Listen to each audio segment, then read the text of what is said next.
Hey everyone, and welcome back to the Lifestyle Lifters show. Today I'm delighted to be joined by Sarah Butler. Sarah is a former stationery designer turned best-selling cookbook author. She boasts a following of over 117,000 on Instagram. She's also a busy working mum and she teaches people how to prepare delicious and nutritious meals using nutrient-dense foods. Sarah, welcome to the show. Thanks for being here. Thank you so much for having me on. So let's get into it, Sarah. Tell us, how did you actually get into the cooking? Share a bit about your backstory. Well, I always loved to cook. Was always in the kitchen, up to something. I suppose some people go to the gym.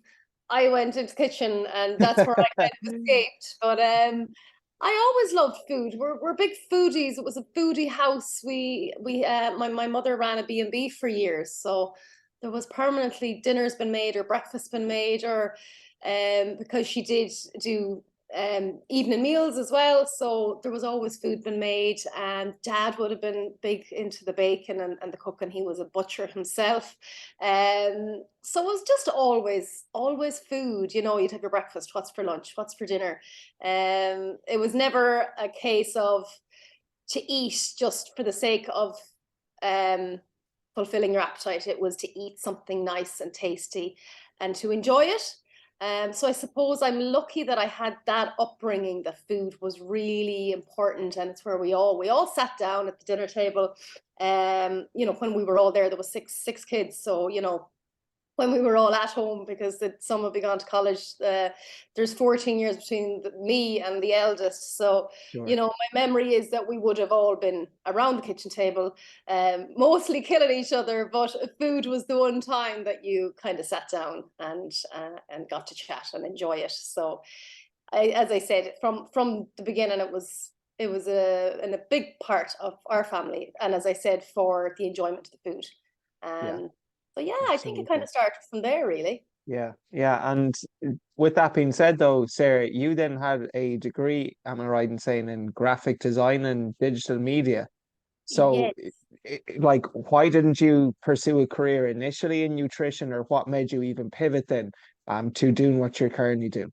Never crossed my mind to do food.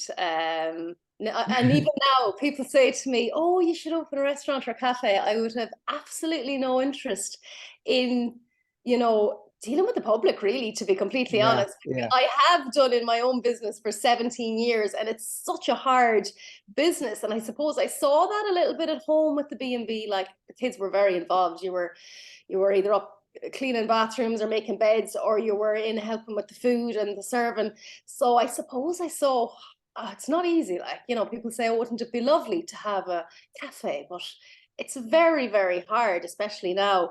I was always very artistic and creative. That was my thing. I certainly wasn't academic in school. I probably could have been if I tried, but I had no interest. I was doodling, always doodling, drawing. So that's what led me to Letterkenny to do. Sorry, I never silenced the phone. To you're bring okay. me to do graphic design. So I did my degree up there for 4 years in graphic design and digital media, and I loved it. Really enjoyed my time in Letterkenny. And then I couldn't get a job when I came out. So, because of course they all want 5 years experience. So I just Sure. set up my own business, and it kind of went from there. So I was 17 years in that business doing Wow. everything from, I mean, when you start out yourself, self-employed, you just don't know how to say no to anything. You take everything on. So I was doing vehicle graphics, big banners, signs. Like, it's a man's game, really. You see me coming with an 8x4, doing this in the workshop with all the big machines. It's hard work, but I did enjoy it. And then I kind of fizzled into narrowing it into the wedding stationery as the kids came along. It's harder. We'd be out. I was lucky. My husband helped me a lot. So you'd be out doing window graphics with the two kids in the car at night, Yeah. up on the side of a footpath on Main Street in the freezing cold. Wow. So we just kind of went into the wedding stationery because it was a little bit more female accessible, I suppose, and you could do it Niche. more from home, smaller things, not 8x4 Yes. signs and vehicle graphics and cherry pickers. So I was specializing in that for 7 years, and that was going really well. I'd won lots of awards in it. Yeah, and then COVID hit and everything changed. Wow. Okay. So tell us, so the pandemic hit, you obviously you were specializing in the graphic design for the weddings. Your business obviously took a bit of a hit. Yes, well, weddings just, it was a case of your Irish wedding was 300 plus, and then they're told, oh, you can only have 50, and then you can only Yes, have that's right. 5, and then there was 6, and you could have the invites designed, printed, ready to go, and then you get the call to say it's been cancelled, and you're kind of going, oh, can't really turn around and charge her whole wedding has been cancelled, so you're left with boxes and boxes of printed stuff, couple Yeah. of €100 each, and not only that, it was really hard having to talk to the brides because their wedding day was cancelled. Yeah. So that in itself was emotionally very difficult. While my business had just splatted against a wall Wow. and I couldn't control anything, there was Yeah. nothing I could do. So that was really tough. And as I said, if there was anything you could do, I'd have done it to get back going, but there was nothing. It was completely, no, there's no weddings. So that was it. It was a case of you just kind of have to wait and see. And then they allowed a certain amount, and then they'd cancel that, and people were waiting on dates. They'd have an Yeah. announcement. Oh, say February 27th is the next announcement. So you're there waiting with 20 sets of invites ready to press print. And then it goes to 6. I mean, you can't sustain a business with 6 invitations as Yeah. opposed to 400 would have probably been my average. Wow. So I suppose it's every cloud. It allowed me more time to cook, and And what was your instinct then, Sarah? Obviously the weddings are no longer, 6 people. As you said, my sister actually got married. There was 50 at hers in July 21, which still isn't a lot of people in the grand scheme of things. How did you just make that kind of switch to go into doing what you're currently doing now? Was it a long process? Was it just something that was instinctive for you? Because that takes a lot of just overcoming a lot of adversity, really, and stress. yeah, no, it was pure pox luck, to be honest. The very weird from the very beginning, it all just kind of happened and flowed. I'm a big believer in fate, but that certainly Absolutely. made me believe in it even more so. I had my business page on Instagram for my wedding invitations, so I'd be putting my pictures up and my designs and whatever else. And it just stopped. So I had to create some sort of content to put out there. So I had posted a picture of a lemon meringue pie. And at the time, everybody was just at home in lockdown, couldn't leave our Yeah. houses.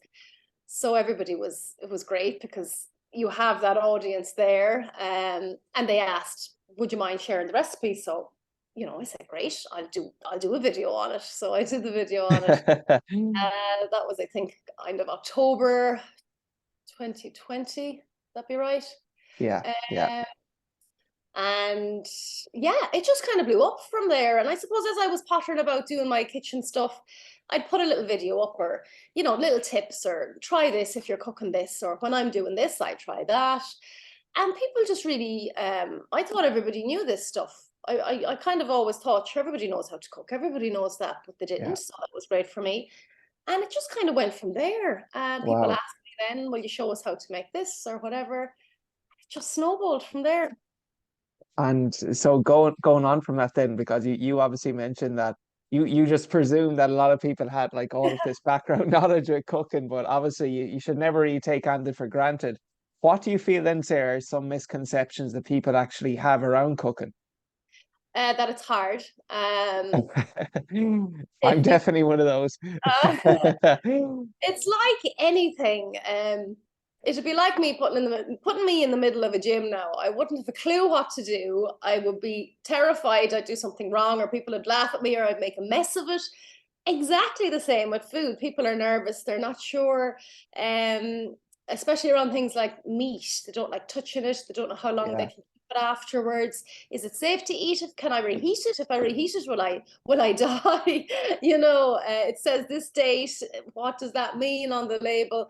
So I think people are a little bit nervous and don't have the confidence, and it's practice. It's all practice. I mean, I was terrible at baking, and it was just from practicing that I got that bit better. And I think that's why I can answer absolutely every question you have on food, because I've made absolutely every mistake. I know why Yeah. that cake didn't rise. I know why that tasted funny, because I've made all those mistakes. So it's just about practice. And I think keeping it simple, it can be a little bit scary when you're introducing ingredients that you've never heard of, or you've seen in the supermarket, but you don't have a clue how to even begin to cook it, you know. Yeah. And I mean, I'm not a trained chef, so I'm not claiming to be in any way, shape, or form an expert. I'm very traditional food. I don't have a microwave. I don't have an air fryer. I don't have a kettle. I have a range. I don't have time. You know, I've got 2 kids in a business. I know it's my job to do food, but I understand people's struggles with time. They want to eat well, but they're just not sure how to even put the meal plan together. Or if I So have, what management tips there, sorry to cut across it, would you give to working professionals or people like you who don't have a lot of time, but they still want to put something nice together? yeah, well, I always say, and it's like anything. It's like me going to the gym. I'd love to go to the gym, but I just would sooner go off out for a walk. I'm fairly lucky that I don't need to yet. But if I did, I know I'd be told, Sarah, you have to put the time in. You have to Yeah. take the time and do the time in the gym. And I'm just using that as a comparison that you can relate to.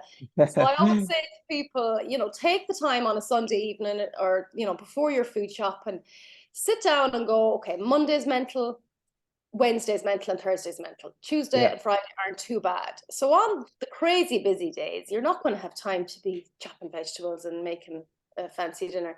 So on those days, you know, you can do like a slow cook or a stir fry or something quick. Mhm. Or you can batch cook on the days that are quieter or at the weekends.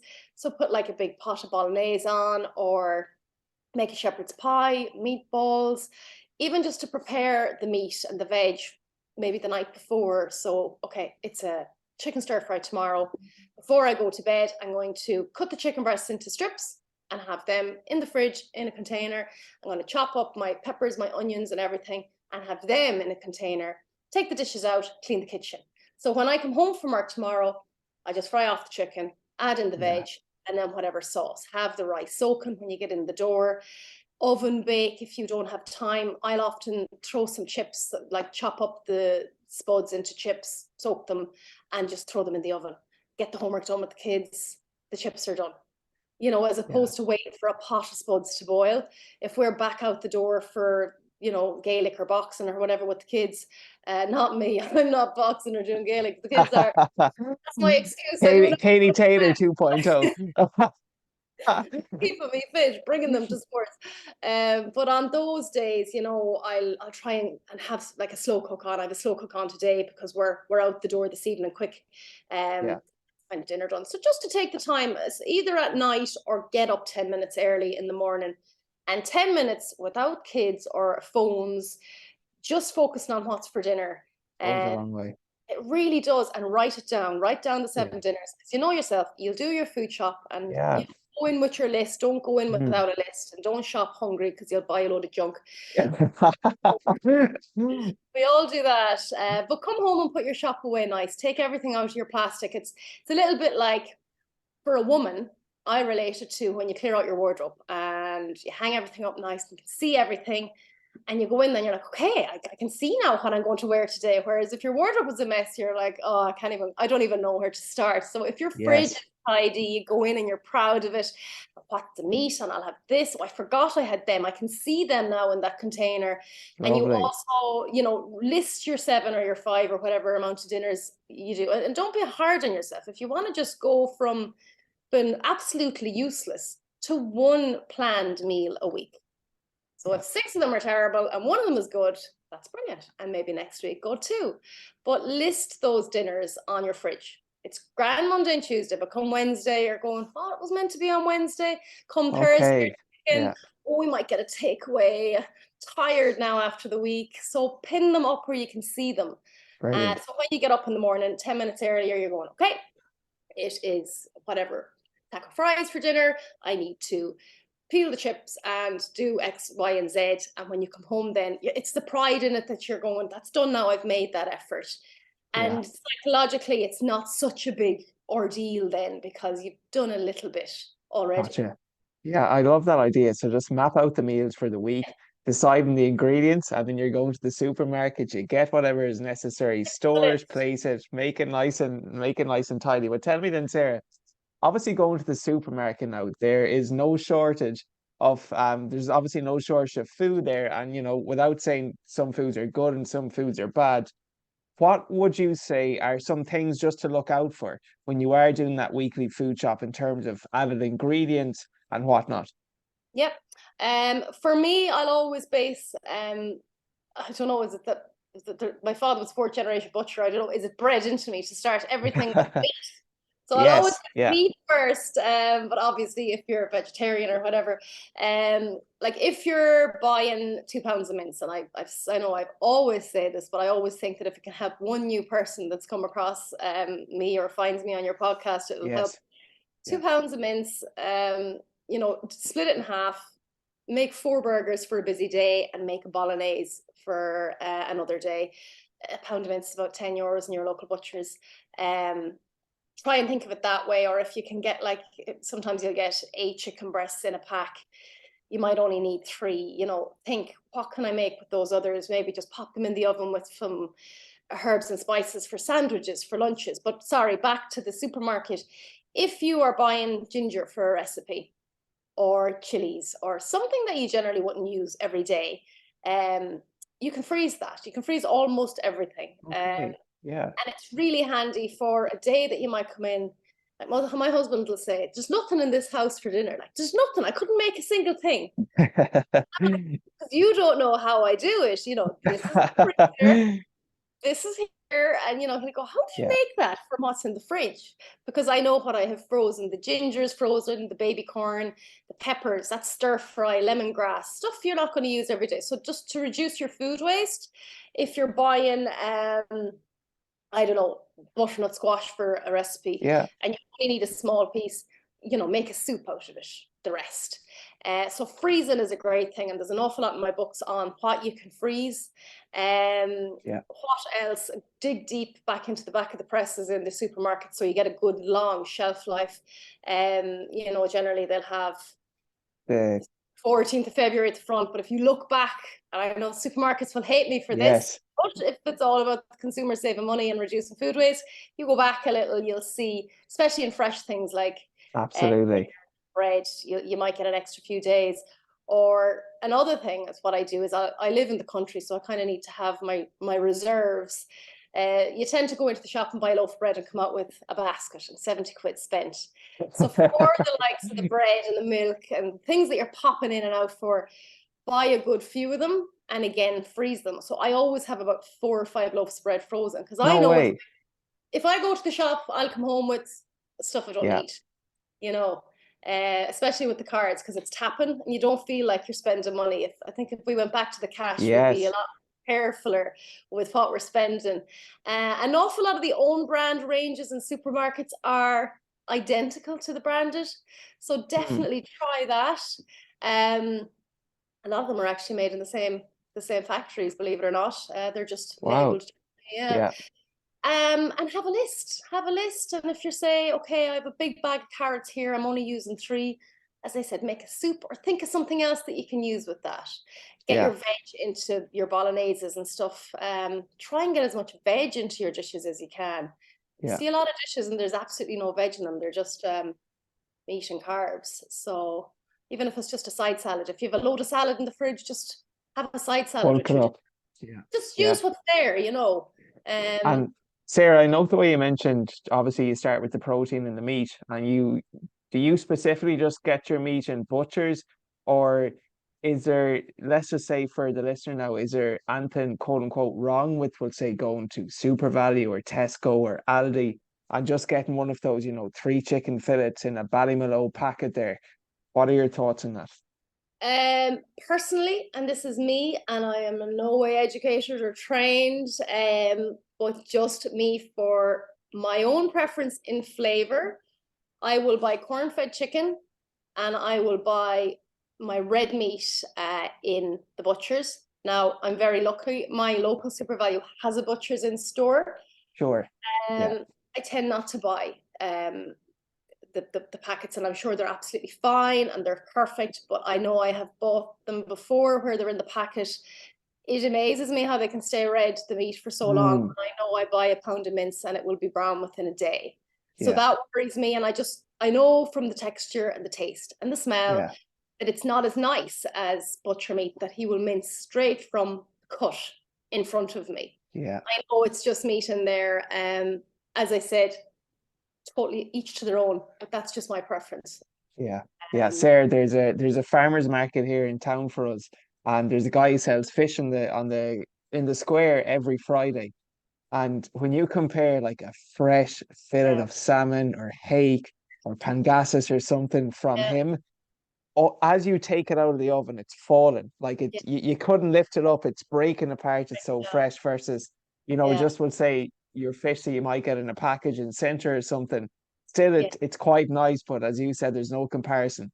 Yeah, well, that's it, and it's uh, you just have to be so careful of how things are labeled. Even down to your sausages. I use the Jack and Eddie sausages. They're only over the road in Westport. The O'Malley Right. family. I've worked them a lot. But I always bought their sausages. But their sausages are 80% pork. Now you'll see on a lot of packages, 100% Irish pork. People immediately think there's 100% pork in that.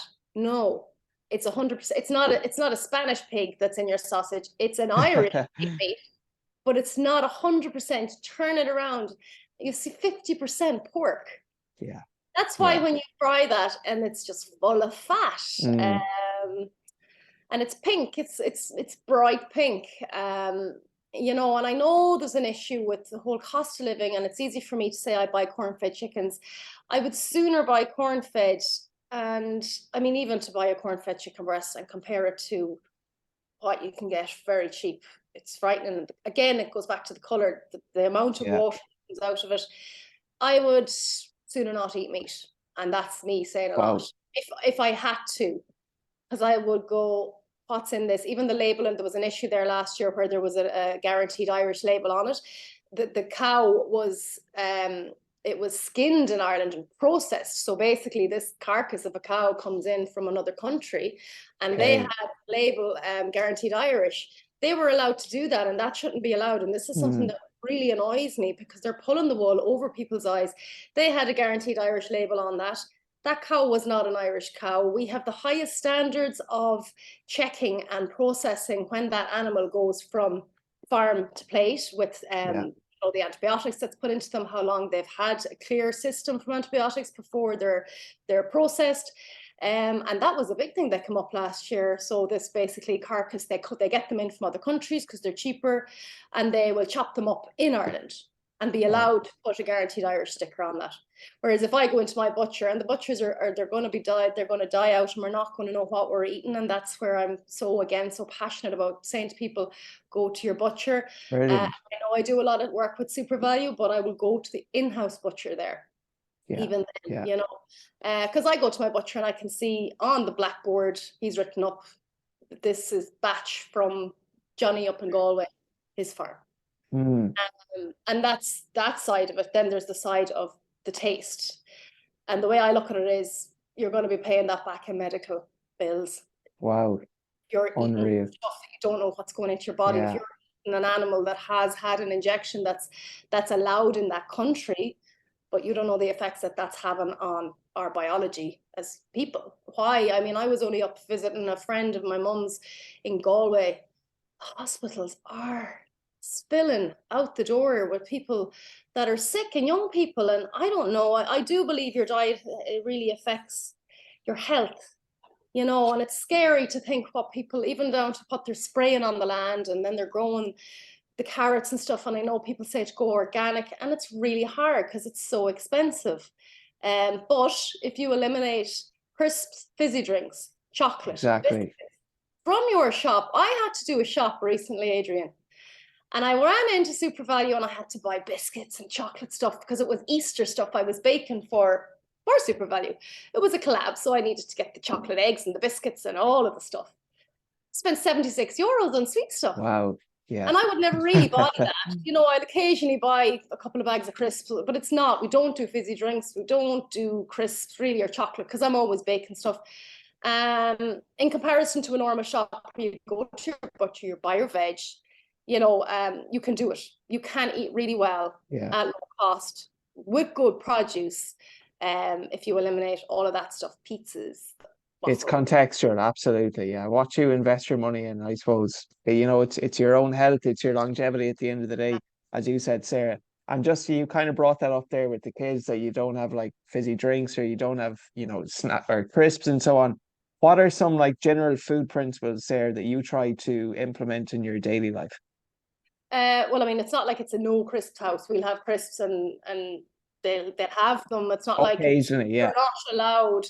We never had it in our house, because God love my poor parents. If they had bought anything, it was gone like that. With the family of six, yeah. You know, so when we didn't have it, I really didn't crave it.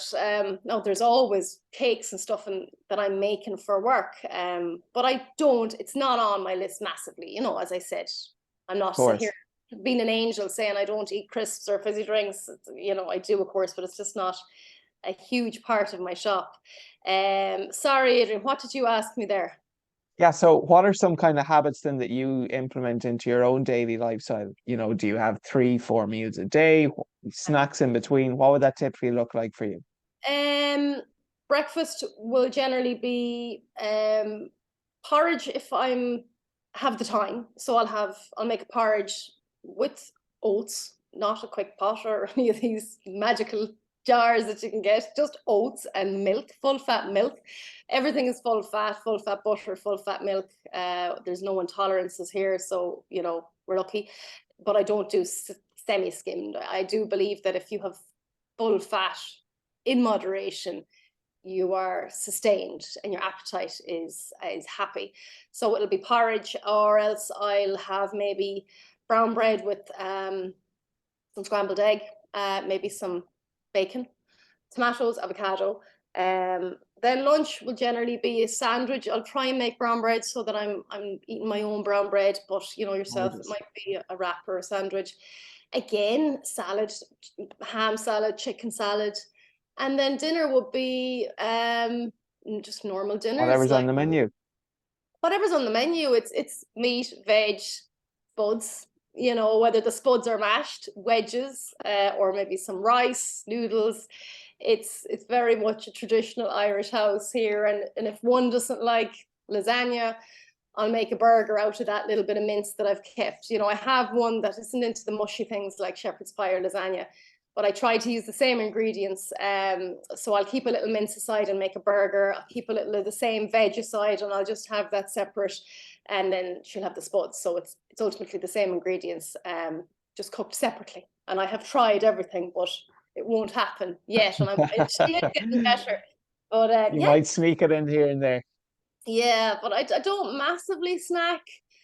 Very active. I think if you're active and you're busy and you're not sitting around, you don't really have time to be thinking about snacking. You know, and yeah, I'll have a can of Coke the odd time, or I'll have a bag of crisps. But I do find immediately, you know, if you're eating crisps, like for example, when we were in lockdown, or you know yourself, if you're on holidays, like you can feel it in your body straight away. Your skin is bad, you're bloated, you're Absolutely. your digestion is out the window. So I don't know. I suppose I listen to my body a lot, and I'm kind of going, probably not the best for doing that all the time. So yeah, fairly normal diets. There's some of my telltale signs as well, Sarah. I will know if my diet was quote unquote off if I'm getting spots on my nose, around my face there. It's Yeah, usually an indication I had something that was, you know, fat fried or something like that from yeah, potentially a takeaway, or else too high in sugar, and you don't feel good. And you're probably the same, because you're just so accustomed to cooking some good, healthy, nutrient-dense meals there. Tell me just, before we kind of wrap things up, for someone who is going, we'll say, starting out, mm. who hasn't a whole lot of experience cooking in the kitchen, who wants to go from just 0 to 1, what's some advice that you would give them? Um, Keep it very simple. Go with the likes of, you know, the traditional people like Delia Smith, any of the Allens, Adrena Allen, Rachel Allen, their recipes are very normal. Obviously my cookbooks would be a massive help to We'll any of talk about that at the end. Absolutely. I just make small steps, and just learn. Go on Google, go on YouTube, and learn. You know how you can add. Like my big thing is adding flavor, whether it's herbs or spices. And you know, if you're making a white sauce for a lasagna, you don't need to spend €6 on the jar. It is simply butter, flour, melted, and then you whisk in your milk. And if you want to add flavor, you have a little bit of nutmeg in a jar that you have in your press. A little salt and pepper. If you have bay leaves, you can buy them dried. Add that in, let it simmer. That's it. It probably costs you about 50 cents if you were to break it all down. And that's another great way to make savings. And that basis of that sauce will go within a pasta. Add in cheese. That's your cheesy sauce for like a macaroni and cheese. And just learn. It's like anything. How do you get good at anything? You have to, it doesn't just come overnight. You have to just practice and keep it simple. Yeah. You know? Yeah, my sister Sarah, she did home economics in school. So when I was in primary school, one of the dishes they had to cook and practice was chicken curry. So she kind of got me from 0 to 1. I remember I was cooking up like just a nice little dish there, but it was something that really did stick with me, and I even brought it with me to college when you move away from home. So I can definitely resonate with that, Sarah. What would you say are just some essentials that everyone should have in the kitchen Um, love my spuds. We always have potatoes here. I love that they're so versatile. You can make so many different things. Yeah, Color, always eat color. So, you know, in my fridge, I'll have, you know, lettuce, tomatoes, broccoli, spring onions, green beans. Like you can have a salad or you can have a stir fry. There's lots of things you can make from that. So lots of color, lots of fruit to snack on. And then just, I don't buy crazy cuts of meat. It's either mince or chicken or stew and beef. yeah, You know, carrots, onions, garlic, things like that. If you have them, you can kind of make anything. Nice spices and herbs, that kind of thing. In the book, I go through things that you can freeze, that you can have. But I think if you have everything there nicely, you know, put away, even down to the bacon ingredients, you know, I have these containers, so I have a double press and I can see everything. I can see what I have. I'm not rooting in the back of a press looking for, oh, that flour and I don't have enough, or do we yes, have caster sugar? It just makes it more appealing to go and make some bread. And you just grab 6 containers and put them on the island, and you don't have flour everywhere, and you know what you have, and they're fresh.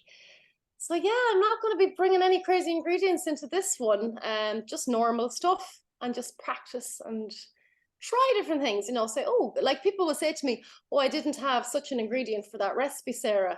Can I try this ingredient? And I always say, of course you can. Or if you don't like mushrooms, take them out. sure. It They're not still works. essential. It's not going to blow up if there's mushrooms. Yeah, You know? Don't for be afraid. sure. I find a big fear. People are very nervous and afraid. Oh no, what'll happen? So you have to learn, as I said earlier, that's how Yeah. I probably answer every question, because I've made every mistake. You know, and What that's how are you, some frequently asked questions you actually get along, just in general, Sarah? a big one with the freezing and defrosting. That's a Yeah, very talk one. to us. Yeah, Okay, so let's just say you've made a chicken curry, for example, and I'll always say to people, make extra, so you'll have that for a lunch during the week or whatever. yes, Freeze it. So if you have that and you have 2 portions of it left, so you want to like just don't put it into the freezer piping hot. Maybe give it 20 minutes. It can go in warm into like a glass container that's oven proof. That way you can get it straight back into the oven when you want to reheat it. And I would interesting. always defrost overnight in the fridge. I personally don't defrost from frozen. I know you can, and some people do. So you take it straight from the freezer into the oven. I rather take it out the night before, leave it in the fridge, and then Yeah, put it in the oven. But once that's heated, you can't reheat that again. So they don't say. read it again. Yeah, So they say. I have done it, and I'm still here to tell the tale. But if I was to be best correct, practice. you Yeah, shouldn't reheat something that's been cooked more than once. Yeah, and that's generally it with the freezer or the whole meat thing. You know, a cooked chicken will keep 2 to 3 days in the fridge. that's where it's great for sandwiches. If you're throwing a chicken on for a roast chicken dinner, throw an extra one on. You have that then for meat, for Oh, sandwiches. Same brilliant. Yeah, great going to idea. delis and you're eating this chicken that's in a big plastic vat for God knows how long. It looks, well, you have your own chicken there, saving money, you're eating something better. And do the same. I have a ham there. I threw that in this morning, so I've a big fillet of ham there. I'm going to make a quiche. I've loads of meat for the kids' lunches up till now. To today, they're finished. Quiches, vol au vents, sandwiches. I think anyone who has a husband at home, there's always somebody hungry, so Yeah, it's handy to do that. absolutely. That'll keep for 4 days in the fridge. So, red meat will keep for maybe 2 to 3 days as well. So Yeah, ham will last longer. But yeah, and look at use your kind of instinct as well. Smell it. It's yeah, usually before they have best before dates, we just have to smell things and absolutely. you know if it's off. Put it that way. Yeah, yeah. I got caught once, all right, with a steak. I took it out from the freezer. I cooked one of the fillets the following day, and then cooked the second one 2 days after. But oh, I should have cooked them both on Yeah, the day after. So I could definitely I learned from my own mistakes too, Sarah. Just yeah. before we wrap up, Sarah, you have a lot going on. You obviously will talk about your books now. We'll talk about your brand in general. You're obviously you have a podcast of your own. You're doing the social media, and of course as well. You're a busy mum. How do you avoid?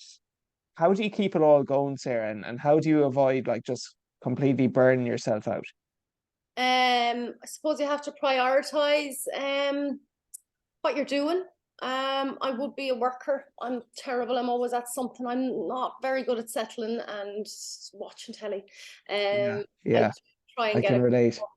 look, when you're working for yourself, it's very different to go and do a nine to five. It's just that's the way it is when you work for yourself. You have to manage it. It's like you have your babies. There's no 6 months maternity leave. It was straight back to work. So you're either that way or not. I do try and get a walk in every day on my own. Listen to a podcast. You'll have days where and I think it's when it's a creative thing that you do, which is what I do with food and the books, and you're creating all the time. You do have days where it's like a block, and you can't, no matter how hard you try, those days you're just going to have to throw the phone in the corner and forget about it and just take a break. You have to know when to take a break and when to walk away, and kind of do what you could be pulled in every direction. Every day I'm getting messages, will you do this fundraiser? Will you do this podcast? Will you do this? Will you come here? Will you do that?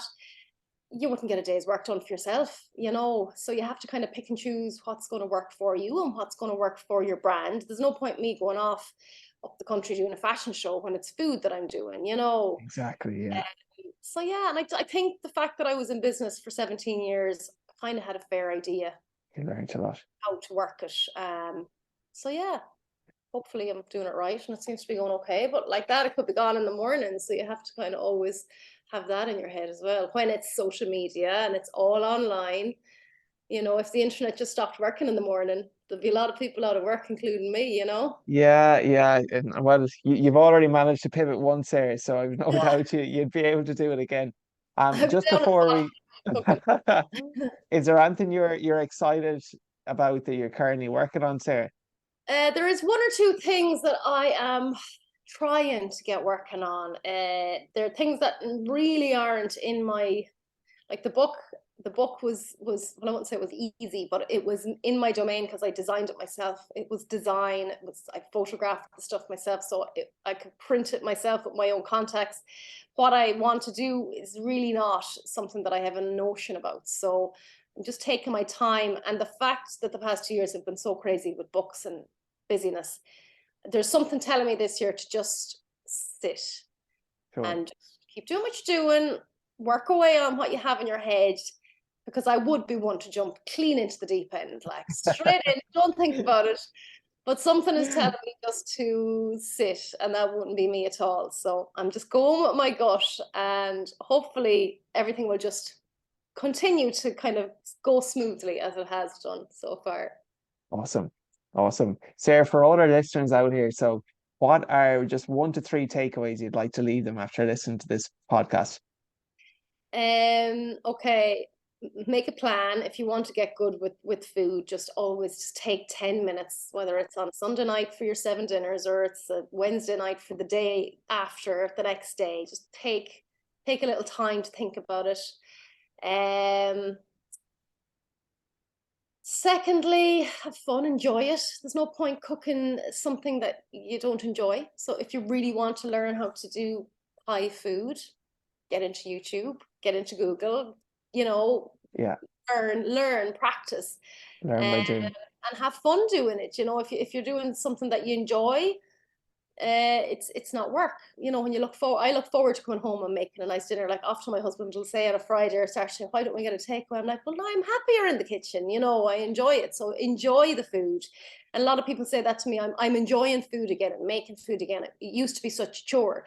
So enjoy your food. And thirdly, you know, don't take anything too seriously. Everything in moderation. You know, I'm not here saying don't buy this and don't eat that. A little bit, as my grandmother used to always say, everything in moderation, you know, and I think that's something definitely a little bit of everything. And then there's no good and bad. And, you know, this weekend breakup, Morals. you Yeah. know, you have a conscience, I suppose. I know if I eat a load of junk, you know, maybe I'm hormonal and I'll horse into a bag of fruit pastilles. I know my head, I'm like, I'm not going to give myself grief about it, but, you know, I'll go for an extra little bit of a walk tomorrow, you know, and I'm going to have a load of spots next week, so I won't be doing that again. But, you know, everything in moderation. Don't be too hard on yourself, you know. Awesome. Awesome. Sarah, I really appreciate you coming on. I really appreciate you just sharing your knowledge here. Really love your content. I love the just real helpful whole food Irish recipes there you're putting out every single day. And for any for listeners, Sarah, who want to learn more about you and what you have to offer, where is the best place to send them? My Instagram will be the best place. So that is at Sarah Butler at Home Official. And my cookbooks are available on my website. That is sarahbutlerathome.com. I'll post the links to those in the show notes. Thanks so much. Okay, Sarah, thank you so much for your time. I really appreciate you coming on. And this has been awesome. Thank you so much. Thank you so much for having me on. It actually flew. I can't believe we've been chatting there for 3/4 of an hour. Absolutely. Really enjoyed it. Thank you so much, Dana. Have a great day. Thanks, Sarah.